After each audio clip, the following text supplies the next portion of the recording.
The Samsung Galaxy A34 5G has been launched as the company's new mid-range offering in India. It packs some value-for-money hardware and boasts of a design that is synonymous with the flagship Galaxy S23 series. Priced at Rs 30,999 for the base 8GB RAM variant with 128GB of storage, is the Galaxy A34 5G worth considering? I am Pranav Hegde and here is our full review to help you find out.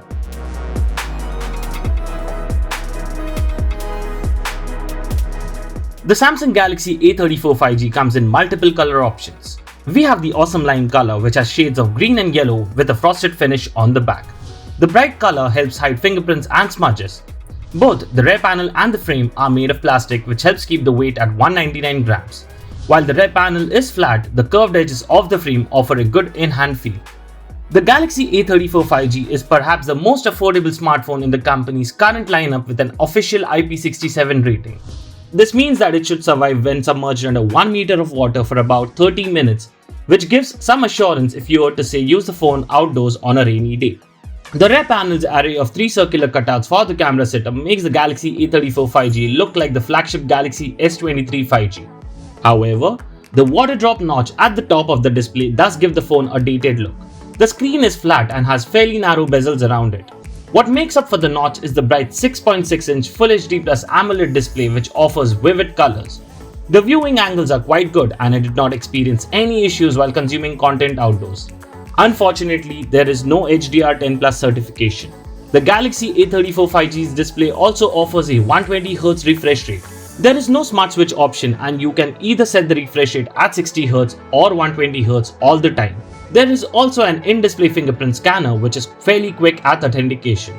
The phone has a MediaTek Dimensity 1080 SoC which is quite capable of handling routine tasks easily. I also played games for about 30 minutes straight and the device did not heat up.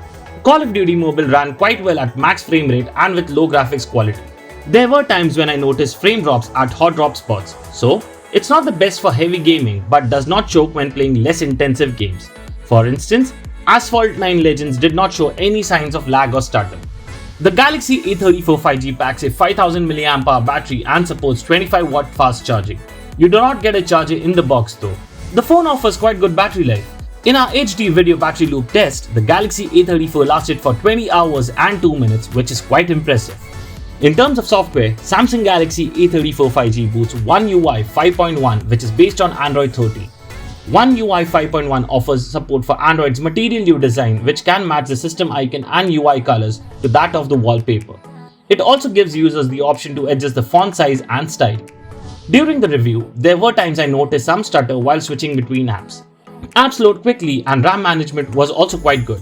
Samsung has promised to provide 4 major Android updates and security support for 5 years, which is currently the best in the segment.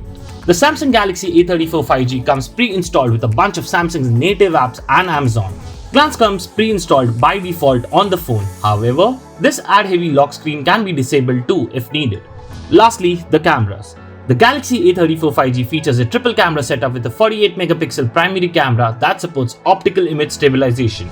It also has an 8-megapixel ultra-wide camera and a 5-megapixel macro sensor. For selfies, there is a 13-megapixel sensor. The primary camera captures good details and well-exposed shots. However, the colors are a bit on the saturated side. In low light, the camera exposes the subject well, but there is loss of details around the edges and darker areas of the scene.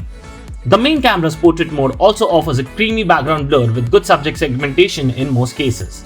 However, human subjects tend to get a slightly fairer skin tone. Images taken by the ultra-wide camera usually have distorted edges and boosted colors. Daylight images are good, but in low light, details are soft and it introduces noise around the edges.